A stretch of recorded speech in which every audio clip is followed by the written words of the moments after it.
Hey y'all, welcome to Technique by Cowboy. We're doing things a little bit differently today. I'm here at Gym Time All-Stars with the one and only Debbie Love, and we're going to sit down and we're going to talk about mental blocks. Now, most of the time, what we encounter are athletes who are struggling with a mental block, and so we go through as coaches of how to help correct that. What we want to do today is kind of portray something towards the athletes and parents of what you can do to help assist us with that triangle. Now, Debbie, don't get me wrong. So we're not doctors, we're not psychiatrists, but we have had a lot of experience with athletes in the past. So I have kind of a set standard of the things that I do when I first sit down with an athlete and a parent and they tell me what's going on. What's the first thing that you do?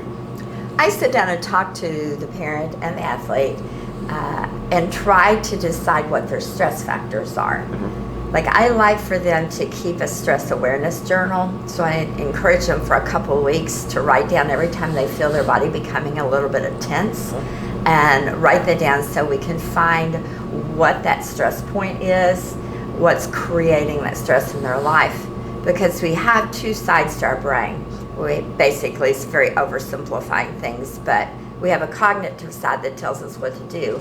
And we have an emotional side that has obviously emotions of fear, doubt, nervousness, things like that. Insecurity. Mm-hmm. And if that emotional side takes over the cognitive brain, which it does often, we allow too much emotional input into our brain, then we can definitely have a block.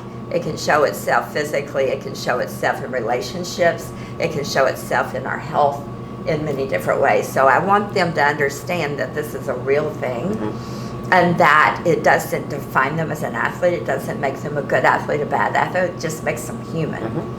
Absolutely. And I think that is one of the key factors for me, and I think that I've noticed this, and maybe you have too. I as well sit down with a parent and an athlete side by side to make sure that all of the communication is streamlined and we're all on the same page. And one of the first things I do is I try to figure out, was there some sort of trauma? Did we have an injury that we're recovering from? Are we stressed out at school? Was there something at home? There's not always a factor of why a mental block occurs, most definitely, but sometimes there are, and a lot of stress or mental or physical trauma can attribute to that. But one of the first things that I do is sit down and I look an athlete in the eyes and I tell them, you're not broken. Right. And I think that one of the coolest things for me as a coach is just acknowledging that this is a real thing, and the literal just lift of stress and the relief that I see on their face when they see that someone's on their side is just so outstanding. And I love it as a coach, because that one moment I can genuinely see that athlete say, and it's like that sigh of relief moment. Kind of like you're in this together. Exactly. We're going to get through this together. Like, sometimes they come in to me, and I've had them come from like far distances to come and work with me. And the minute I put my arm around them and just give them a hug, I can feel a lot of release of tension. Just knowing that somebody cares and that it's not the most important thing in life, that we can do this. Yeah, absolutely. And I think that establishing honesty and trust from ground zero, and I say that right away, is, I want you to be able to have a safe place, and I want you to tell me if you're nervous about something, if you don't understand something. That's something that I need to know as a coach to be able to help you. So when athletes are speaking with their coach or when they're talking to their parents, we highly encourage openness and honesty to make sure that we can actually find good places to start working from there. Right. Now, a positive atmosphere. Obviously, we know that this is something that is crucial, 100%. We want to develop an athlete, and in order for them to get better, they need to feel safe and they need to feel secure. I am a complete advocate of positivity, even probably overdoing it at times. I'm very much of an eternal optimist. But I believe that even when I was learning to deal with preschoolers, they tell you to kind of go in the back door. So if a child is standing on a table, you say, feet are for standing on the floor, not on the table. So you say it in a positive way, and they're more apt to get off the table and do what you want them to, and just saying, "No, get down." You're emphasizing correct behavior, not discouraging incorrect behavior. So I'm much much better at saying the positive things that are going on rather than pointing out the negatives. Or I might sandwich something and say something positive, then something negative, and then again end up with something positive. But I think that's something that's missing today in how we deal with our athletes. We really are very critiquing type people, and there's nothing wrong with that. I'm one of the worst. I'm a perfectionist from day one. But Definitely. I am thinking more about the inside of the child's mind and how they're thinking and how I can best get what I want out of them. Exactly. And that's going to be through a positive environment, creating a growth mindset in them. I think a lot of our kids feel like if they mess up that they're done for life. That's it. They have a very fixed idea of how life is.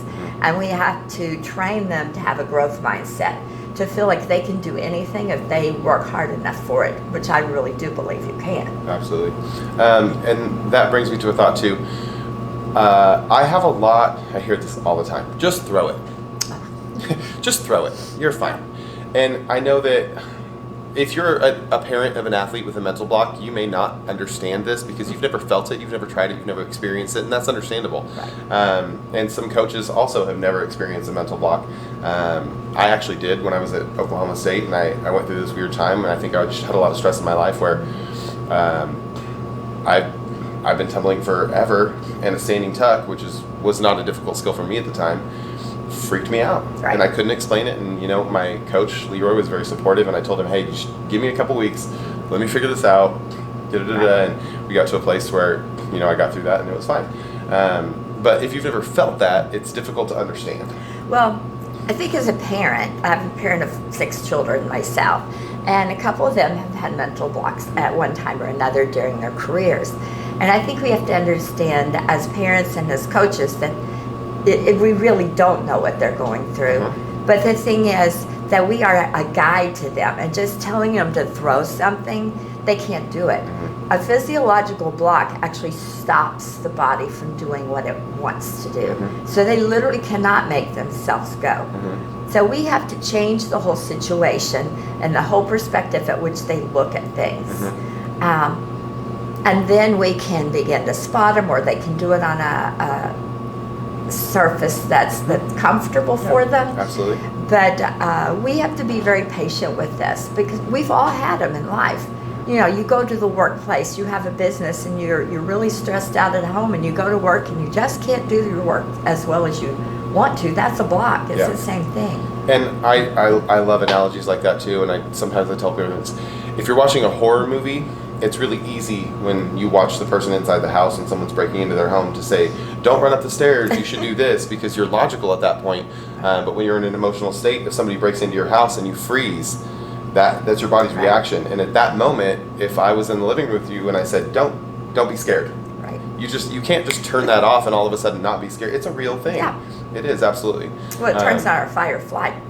Yes, Yeah. very much. And your body is designed to keep itself from harming itself.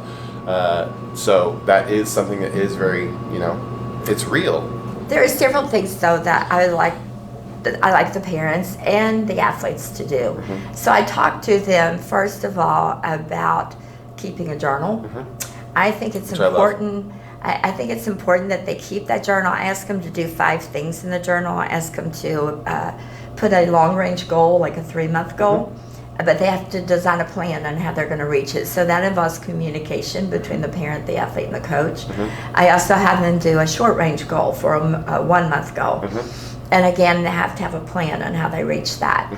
The third thing I have them do is they have to keep a record of their conditioning.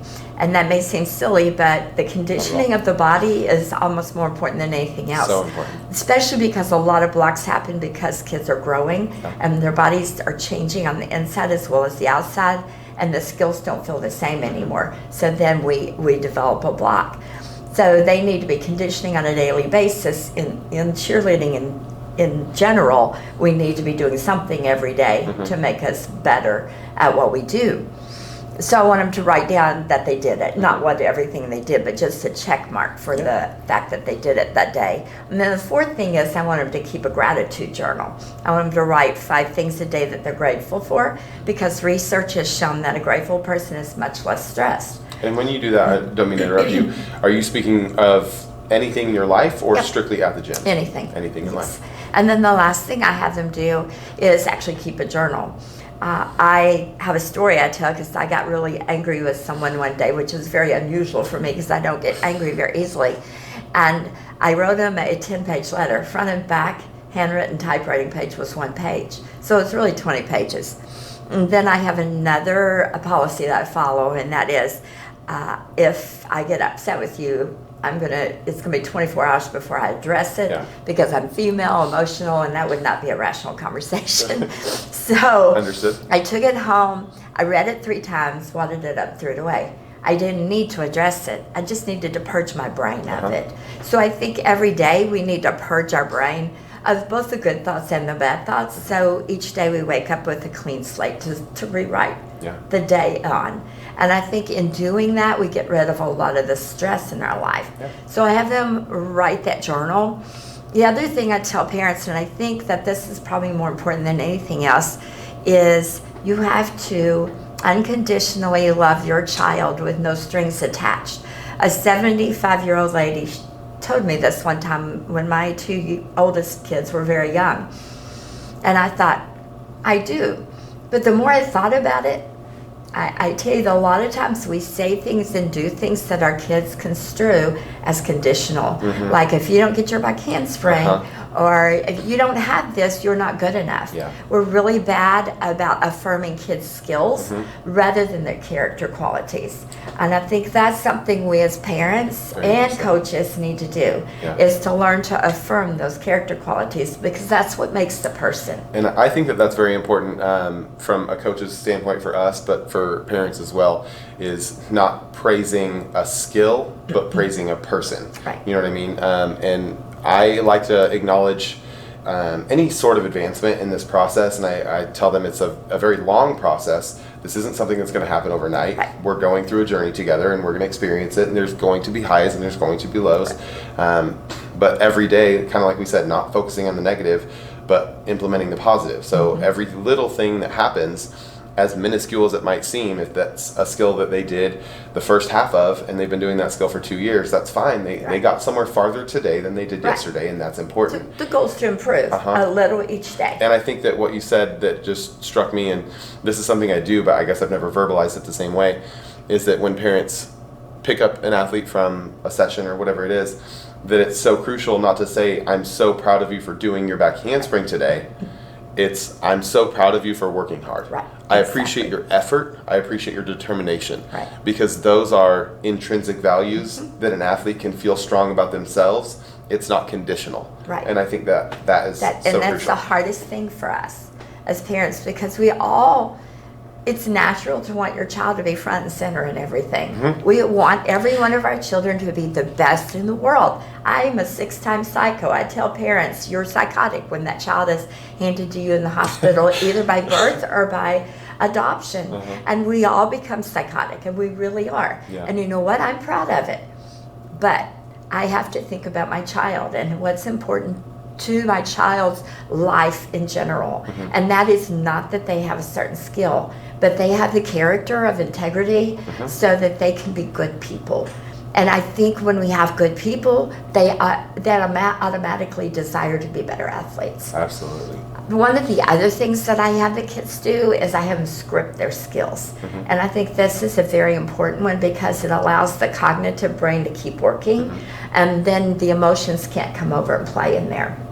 And what I have them do is they take every skill and every routine, and they write an 8-count sheet in their head using short action verbs like sit, swing, jump, snap would be what I would say for a back handspring. But they have to use their own words. And so they use short action verbs and power words such as push, squeeze, pull, things like that. And I found by doing that, that keeps their cognitive brain working the whole time. And that's really what we call in the zone when we're focused on each specific count. Absolutely. And I do the same thing. And you expressed your steps of the things that you start with in the journal and the positivity.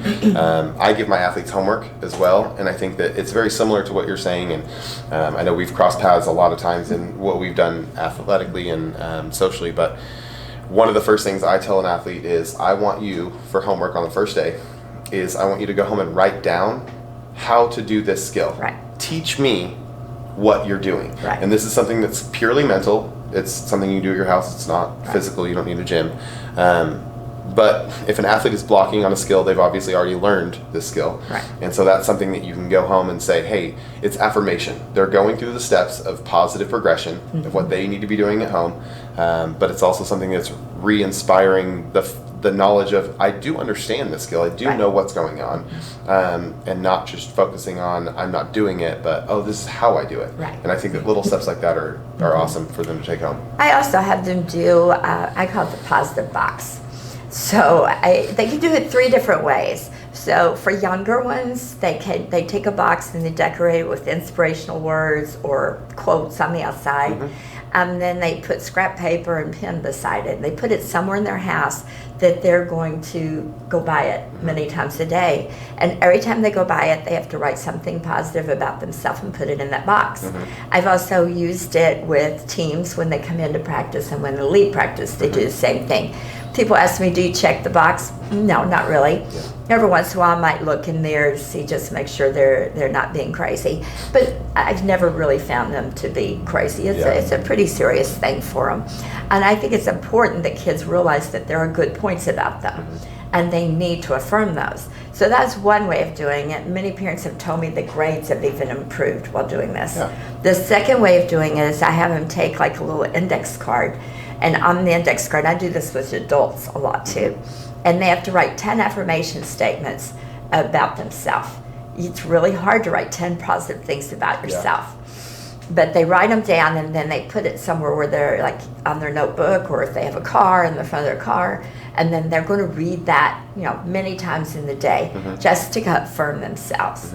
And then the last way I have them do it, and I kind of have them do this, accompanied by one of the other ones, and that is to have a dream box. And you have your big old hairy dream in it. I like that. And then right before you go to bed each night, you write something you did that day to get closer to that long-term dream. Absolutely. So one thing, I know it's easy for us. We deal with athletes that are going through struggles and mental blocks very often. I like to kind of rephrase what they're experiencing. People say the word mental block, and I feel like it's much more common now, and I feel like it has this stigma, almost like it's cancerous. Right. And I don't want to say that people use it as an excuse, but I think they jump to the generalization very quickly. And like you said, this can happen because of a growth spurt. It can happen due to a small injury. It could be a very minuscule thing. Right. But I feel like by labeling it and empowering it, it kind of gives an athlete a less of a chance. So when I talk to an athlete, it's not that mental blocks don't exist, but I like to rephrase what we're doing. And I say, you're struggling with a skill at this time. Right. Let's figure out how we can help to get us more comfortable with this skill. I call it a challenge. Yeah. Or just a stress bump. Like a little bump in the road, It's like we're going to hit these all through life. And I tell them they're going to become a better adult because they're going through this. I think that it's important that we understand that life is not always an easy road, just straight ahead. There's going to be a lot of obstacles, and we just, by learning to overcome those obstacles, which this is just one, it's just a challenge to you, that overcoming that, you become better able to deal with life. Because honestly, we lose more than we win at life. Being honest. 100%. I have a friend, Jeff Benson, who has written a book on Unblock the Walls Come Tumbling Down. If anybody wants to read that, that's a great book. And I like the way he puts it. It was when the athletes come into the room, he talks about a stoplight. And he talks about what are they thinking? Are they red right now? Are they very doubtful? So how are you feeling today? Are you yellow? Are you not sure about today? Or are you green, ready to go? And I kind of like that analogy when I talk to my mental blocks or my challenged. I just say they have a skill challenge, And I think that's something that, as a coach, the more that you work with athletes like this, you start to kind of recognize that as well. And so if I'm working with an athlete, and say this is the 9th session we've had to try to go through this process, by then I have a really good understanding of what they're feeling emotionally, even if they don't say it out loud. And so I'll know that this might be a day that I want to try to push them a little bit harder, or that this is definitely a day that I think that we need to focus more on the strengthening side or the conditioning side, or just kind of the reaffirmation of what we're doing. What would you recommend for parents and athletes as far as how to communicate that? Because I know that we have a lot of reference points and like things like that you're talking about that we understand, but if they're working with a coach, say at their gym, that just hasn't had as much experience with this, what is something that a parent and athlete can do themselves to help communicate and relay that information to aid in the process, even if their coach hasn't had the experience that you and I do? So I think they have to have a sit-down time with the three of them all together.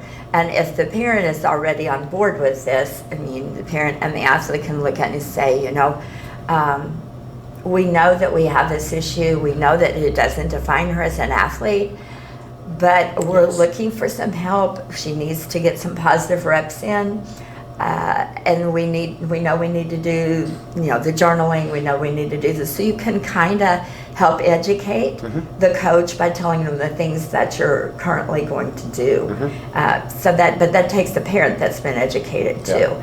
But I think by listening to this is going to be very educational for anyone that's listening to it. And I hope so as well. And I think that's just important. I call it the triangle: the parent, the athlete, and the coach. Just making sure that they're all understanding the same things and they all have the same plan.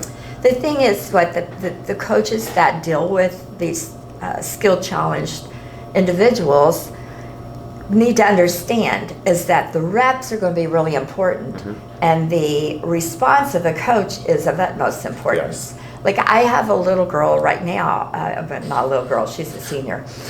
She went to a clinic yesterday and she was as nervous as she could be. We did a private on Friday, and she was just having a tough day. Her body tightened up, all her skills were shortened, and she couldn't do what she needed to do. I said, okay, we're not going to do this anymore. Today. We're going to go and get a drink, Coke, whatever, at the restaurant down the street. So we went down there for a half hour and just talked. I wanted her to relax, and she did her skills yesterday. And I'm very proud of the fact that she did her skills, but I'm more proud of the fact that she relaxed enough to believe in herself. And I think sometimes coaches don't understand really how difficult this is unless they've gone through it. Absolutely. So we have to help them through that hurdle. We have to know when to move and when to push them, but we also need to know when to pull back. So I'm very observant with my kids. I first make sure I understand their learning style. So we have to understand how they learn. Are they a feeler? Are they a talker? Are they a rhythmic child? How do they learn so that I can adequately teach them in that method? And then they need to go through reps. I have 2 rules in my reps. One is that you have to complete it. So I don't have any of the balking going on. I'm going to heave you through it. So I will spot you no matter what, and you can trust that I'll always be there. I'm not going to let you go until we decide as a couple that it's time to let go. So they have to do the skill, and they have to do the skill right, which means a lot of times our athletes and parents decide that their child has a block when they really don't.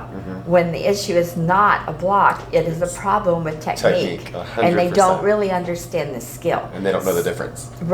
So I have to decide the difference when we start doing the reps. And at that point, then we start doing as many reps. I say usually average is 8 to 15. I say 10 to 20, I think, in my document, but that's not necessarily what it is. You have to be very observant of when your athlete starts getting tired, and then that's it. I've had people come in for an hour private, and 30 minutes in, we'd done everything we needed to do, and they were tired. And I could tell that their focus, they were losing their focus, so we just did something fun. And a shorter amount of time with more positive result is going to be so much more impactful than a longer time with more negative. And I don't give them a lot of feedback, because obviously they know how to do this skill. So it's just a matter, okay, that's good, let's do it again. So I'm not going to say, oh, you need to point your toes. Anything that I'm going to give them as far as critiquing right now, is going to make it a whole lot harder. Yeah. And going to make the stress more. And you want to simplify what they're focusing on. Right. Overcorrection, I think, Right. is really difficult. Oh, yeah. And I want to go back to one thing that you said that I've encountered multiple times as well, is when a parent says, I've gotten an athlete that they're around a handspring tuck. She used to throw around a handspring tuck all the time, and now she can't do it. She has a mental block. And I said, okay, well, let's start working. And automatically I watch a round of handspring, and I see that her block angle is so Right. deep that her shoulders can't even get over her hips. No. And I tell the parent, This is not from a my block. professional opinion, Yeah. she is suffering from a lack of technique in this Right. area. And if I came out of a handspring at that angle, I would be scared to throw my tuck too. It's not a natural position for us to throw ourselves backwards and hope we land on our feet. I mean, you think about it, we're crazy. It's It's just not what our bodies were designed for. Not what we're made to do. Absolutely. So we have to make sure they're doing it correctly, and I have seen a lot of that. A lot of fast progression. I go very slowly through the progressions to make sure that they're strong enough to do the skill first. We have, well, let's just take a back handspring, standing back handspring, for instance. Probably 95% of them are still done wrong. Oh. They're all bending in their lower back, and that's not supposed to happen. But we've allowed that to happen. So when a person comes in and says, I'm really scared to do my back handspring, and they do it, and they look like an O, it's like, no Now wonder I know you're why. scared. Exactly. Your legs are as heavy as they can be. You know, you can't get them over, so let's learn to do it right. So sometimes that takes away a lot of the stress too, by realizing they never learned it right. And sometimes I find that it's a combination also. And so you can have Right. something that is purely technique driven in a skill that they're just nervous because they don't feel safe, Right. which is understandable. Sometimes it is more mental. And then sometimes I say, we're going to go through and we're going to re-break down your skill. Right. And we're going to learn it again. That way, I know, regardless if it was a skill that I taught the athlete or if they came in from a different program, Right. whatever it is, and I can say, hey, this part of this is a little bit deficient. Right. So we're going to make you stronger. That's going to make your body feel more secure about what it's doing, Right. and it's going to aid in the mental progression of what your body can Absolutely. actually do. Yeah. And then one other thing that you said that I really wanted to strike on, when you were talking about your athlete that was able to stop working out, go kind of just evaluate the situation, find the positive in it, and be okay with it. I think that a lot of athletes today think that the world is more perfect than it is. And a lot of people blame that on social media. I disagree. I think that social media is a platform where people can experience things. Now, when we post something on Instagram, it is the final product. And I think that the process is so important to understand and recognize. That when an athlete is in their process phase, they're still thinking about the final picture that they're going to post on Instagram. Right. And I think part of our job and the parents of these athletes need to understand that part of messing up enables you to get to a better end result. We don't like to fail. No. At all. Well, But failure's so important. You know well, what I you mean? think about Thomas Edison. He invented the light bulb. It took him 2,000 tries. Yeah. How many of us are willing to spend 2,000 tries on any skill? Yeah. I have 6 children. All my children spend at least a year on every skill. Round up back handspring for a year, round up back handspring tuck for a year, layout for a year, full for a year, double, and then I let them go and they went crazy. But they had those foundations, plus their bodies were conditioned. And I don't think that we're putting all of that together like we should as coaches. We're leaving out some segments of it, and that's creating a lot of problems with our athletes. They are afraid to fail. We need to understand that failure, any type of failure, is just a stepping stone to success. It's an opportunity for us to learn a way not to do things. I totally agree.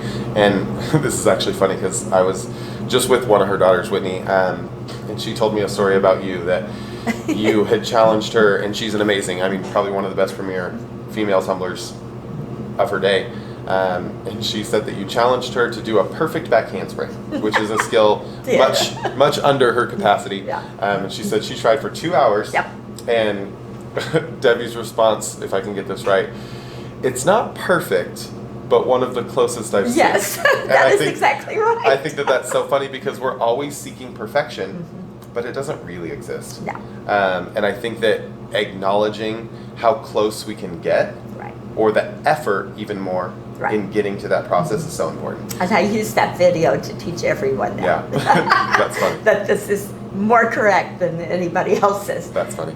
Yeah. Another factor when I see kids that are focusing on that end result and that picture is something that I think that parents and some even coaches don't realize is that these athletes are internally harder on themselves than anyone else can possibly be. And so when I see an athlete that, especially if they're on a competitive all-star team or a school program or something where they're supposed to be throwing a skill in their routine, when a coach is being stern with them or strict with them and trying to enforce certain skills, but they're struggling with it, I know that that athlete is so much harder on themselves than the coach could ever be. But what the coach's reaction does to that athlete is so imperative. So obviously we can't control what every coach does in every situation. Right. Hopefully they can learn and research and do things so that they can progress the same ways. But what advice would you give to an athlete or a parent who is trying to aid progression in a correct, positive manner, but their coach isn't necessarily in agreement or maybe doesn't understand, Right. and so they're not on that same page for what they're trying to do? Well, first of all, a lot of times if the coach is not on board and can't be educated, they need to go somewhere else. But I will tell you a story about perception. When I was a young child, about 7 years old, I was pretty smart. I could come home with straight A's on my report card. One day I came home and I had an A- on my report card. And my dad looked at me and said, "What happened on this A-?" "None. You did great." He said, "What happened on this A-?" Now my dad did not mean to do this at all. I love my dad to death. But I perceived as a young child that I had to be more perfect. I was already very much of a perfectionist, very hard on myself. The next 6 or 7 years, I strove to be absolutely perfect in everything I did. There were several things that I chose not to even be involved in because I knew that I could not do them perfectly. Yeah. So along around 13, my dad looked at me and said, "Debbie, you're going to die of stress if you don't learn to roll with the punches." And I thought, that's strange coming from one I thought wanted me to be perfect. But in those words, what he said to me was, "Your perception was wrong. All I ever wanted you to do was to enjoy what you were doing. You know, to do it to the best of your ability, to put in the maximum effort." And I think that we all need to teach that to our athletes and to our children. And if a coach doesn't see things that way, and if you have a talk with them and you can't get that done, then you need to probably change. Heart race. Yeah. And obviously we're not trying to tell people to leave certain programs or anything like that. But perception matters. and if you're talking about loving your kids unconditionally, I do. I think it's so important that I have athletes that come to me from other programs, from other places, that they say, "Hey, you know, Cowboy, we heard about you through this person and this person, and you helped them so much, and like we really wanted to, you know, we just don't have anybody at our gym that can help facilitate that." And, Right. if your kid has cancer in your local hospital, doesn't have a doctor that think that they can help You them, send them somewhere that's else. not where you stop. You go to the next best place. I have kids coming from everywhere to see me all, through the last, 15 years. I've had people fly from Texas. I've had people fly from Arkansas just to Kentucky, spend a few days. And it's not that I'm so great at it, but I do love athletes unconditionally. And I look inside of them to see where this is all coming from. And that, I think, is so important, but it's easily noticeable. And I have anybody that's ever worked with you, I know, myself included, they know that Debbie is there for you. That's what it is. You know That's what I what mean? I do it for. And exactly. I love athletes. And I always feel wonderful when I get response back or feedback from a parent or an athlete that say, you know, "Thank you so much for your help," and like, we've never had somebody invest this much, this time or this effort. Or, it's not about the acknowledgement of you're the best. Your key word is invest. Yeah. When we are willing to invest in our athletes, parents invest in their children, and that means really putting time and effort and trying to understand and really get to the bottom of what the issue is. When we do that, you're going to see results. Yeah. And not only are you going to see results, you're going to see great kids develop. Absolutely. And that's what our goal is. We are just a vehicle for creating amazing people. Yeah. They just happen to be athletes along the way. Absolutely. And I think part of this, a long time I wanted to be a teacher. And Me then, too. and my life kind of put me in a different direction, and I'm appreciative of that. But one thing that I still think why I drifted to this industry is I kind of am still. Right. And I love the physical side and the sport that we compete in. But the reason that I continue to do this is that every day I go home and, my fiance will ask me, how's your day, or how was this? And I get excited when an athlete was happy, or they progressed, or they did something new, and I was a part of their ability to be able to kind of make their life better. You made an influence. Absolutely. You made an impact. And that's so important to on me their because I know we all have our struggles, and that's what mental blocks are. Right. And I remember back growing up in the process of this, of how many different struggles that I had, and there were always key people that I think that really pulled me out of that, or gave me some amazing insight to that. And I know that we can't be that for everyone, but hopefully this video will help kind of aid that for people. And obviously not everybody has the means to fly to Kentucky or Tennessee or anything like that. Obviously, if you do want some support and you need something, I'll leave my email below in the description box, so feel free to contact me.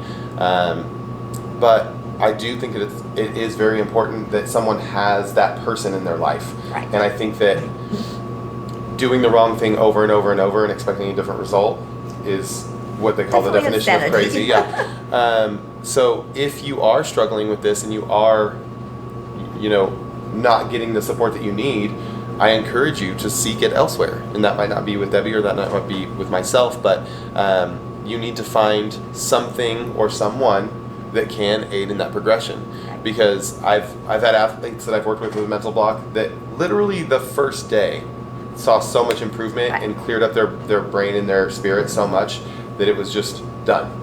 I've also struggled with athletes back and forth that have gained skills and lost skills and gained skills and lost skills over the course of a year or two, and every time that happens again, I'm right there for them. And that's not something I get frustrated with them for blocking on again or whatever, but it's a process, and I'm still here. I think one thing, and this is a quick story that I think illustrates so well. I have 6 children. My youngest 2 children are super, super close. And there was one time when Whitney was doing really, really well in her tumbling, and Brittany was beginning to grow. And she was struggling just to maintain her skills. And she looked at me one day and she said, "Mom, am I ever going to be as good as Whitney?" And I thought, "Mom, you got to answer this right, So I thought for a minute, and I said, "Baby, if you keep your conditioning up and you maintain these skills for the next year and a half while you're growing, I guarantee you're going to be every bit as good as Whitney is in your own way." And I think that's the important thing that everyone needs to understand. All of our athletes need to become the best that they can possibly be in their own way. They're not going to be like the person next to them. And it's that uniqueness that makes our teams wonderful and that makes dealing with these athletes such a joy. Oh yeah. And we've always said, building a team or a routine or something like that is kind of like a puzzle, and not everybody can be a corner piece, and not everybody can be a centerpiece, and everybody brings something different, and I appreciate and I like that comment. So consistency of what we work on is obviously something that's very important. What would you recommend as far as how to pick the coach that they do work with? How many types of coaches, if they have one coach for their team, if they have a coach for their class, if they have a coach for their privates, how would you recommend the best process, how often, who, how, that type of a thing, to make sure that they're consistent in this process? Well, I definitely talk to the different coaches that you know at your gym, and knowing what you know from this video, I would see who is most on board with that, Yeah. and who is willing to follow the progressions that we've talked about, and follow a system and accept that this is not an issue with you. This is just a challenge, just a small obstacle. So I think that you don't need to be with more than maybe one coach. Two at the most, but I prefer that you be with one person that you trust completely, that understands the athlete and understands what they're going through, and has been basically trained to work with this. Yeah. And I feel like they need to have at least 3 practices a week with them, either whether it's in a class, in a private, or what I generally do, which I know it sounds a little crazy, but I'll tell them that if they don't have classes, they can come to me 3 times a week, but they're only going to pay for 1, because it can be very expensive on parents, and I don't want to add that to the already stressful situation. But they need to be doing their skills 3 times a week at least, 4 max, not less than 3. Yeah. And not more than 4. That's too much. It's overkill. Yeah. So I think that that's very important. And then it's important that the coach that they're working with knows when to see their threshold, when it's time to stop and move on and do something fun, or even stop the private. And understand that they don't need to go any further once they've reached that point. I think it's important also that that coach talks to their coach of their team, because many times we have a problem there. There's a disconnect. There's a disconnect between the coach that's working with the child that has the challenge, and they're on this team. And the other coach that coaches their team is saying something totally different.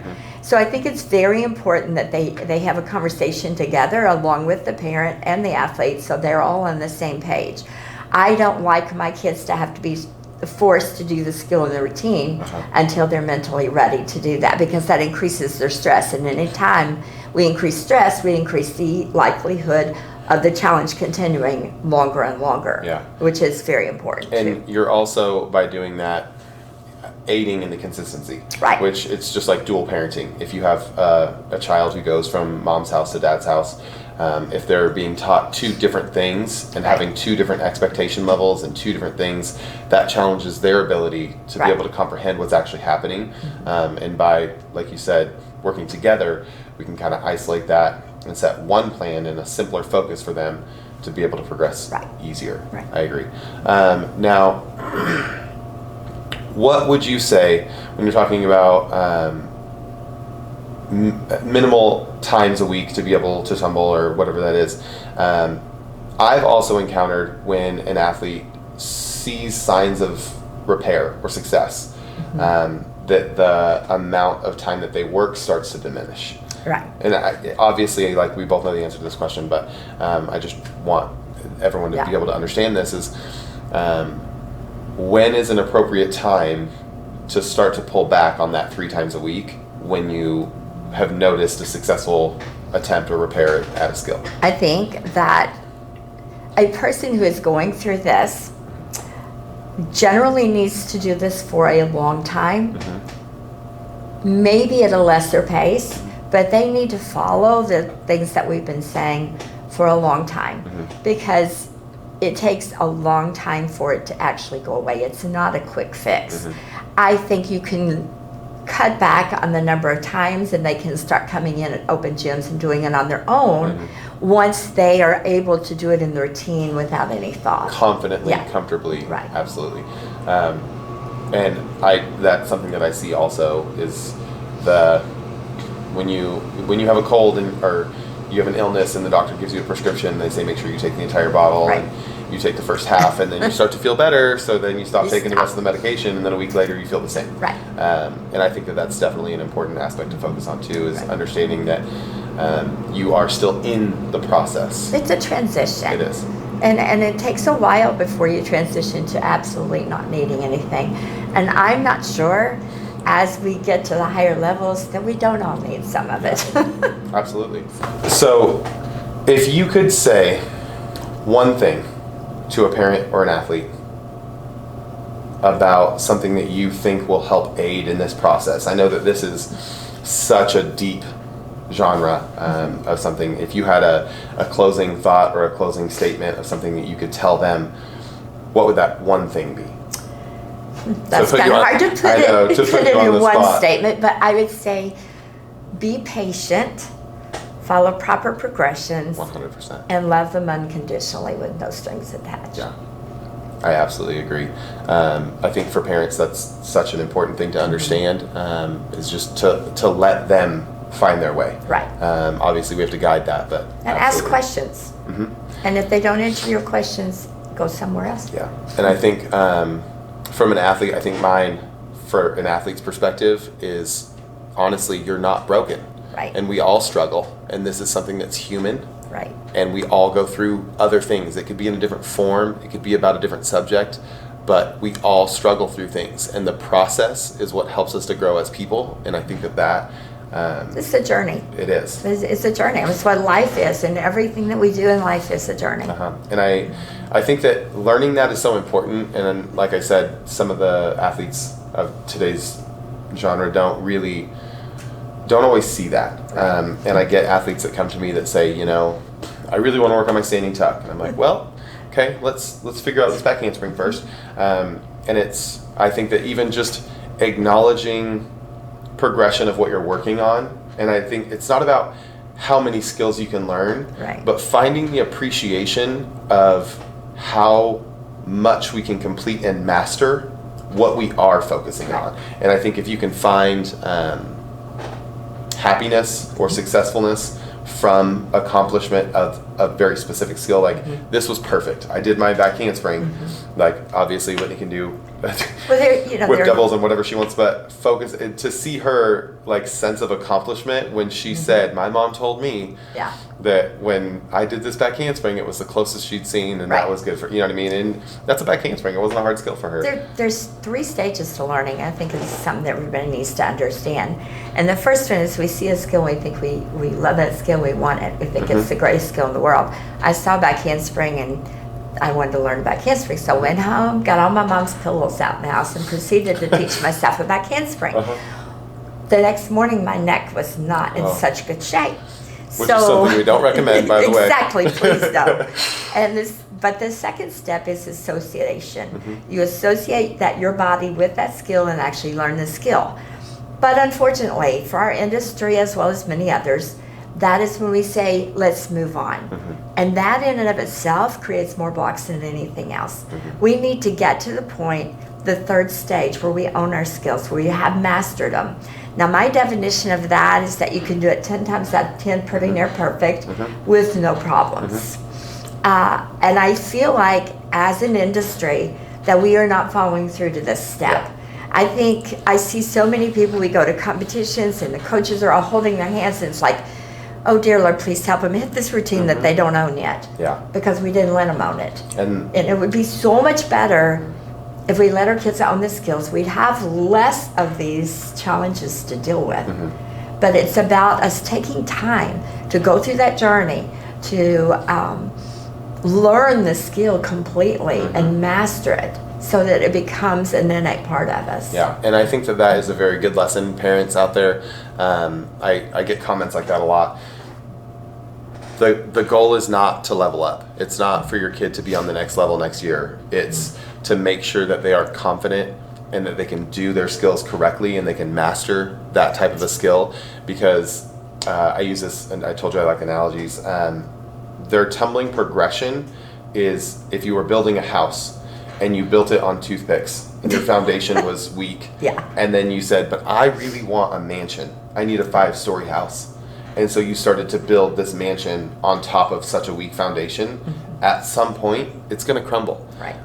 And so I think that the crumbling is the mental block. Exactly. A lot of times. Exactly. That's what it resorts to. And so that's something that I always say, build your foundation securely and be positive in it, and then take the next one step. And if you can take that piece by piece, you will actually, in my experience, my athletes get farther faster by being more patient. And I think that doesn't make sense to a lot of people, but when I start working with an athlete and I tell them, if your goal is to throw 2 more skills by tomorrow, I'm not the coach for you. Me either. But if you want to learn perfect technique and your progression growth as it goes wants to get as far as it could possibly go, that's what I want to work on. I want to focus on technique, and I know you're such an advocate of strength conditioning and Yes. body shaping and the technique stuff, which is everything that I'm trying to do here. So I really appreciate your time. No problem. And if you guys have any questions, feel free to email me below. Subscribe to the channel. The button is right below here. And if you have a question, feel free to put it in the comment box. I would love to have an interaction with anybody and everybody. And thank you again for your time, Debbie. And I'll see you next time. Technique by Thank Cowboy. you. Awesome. That's good. I love it. Oh. Thank you so much. Thank you.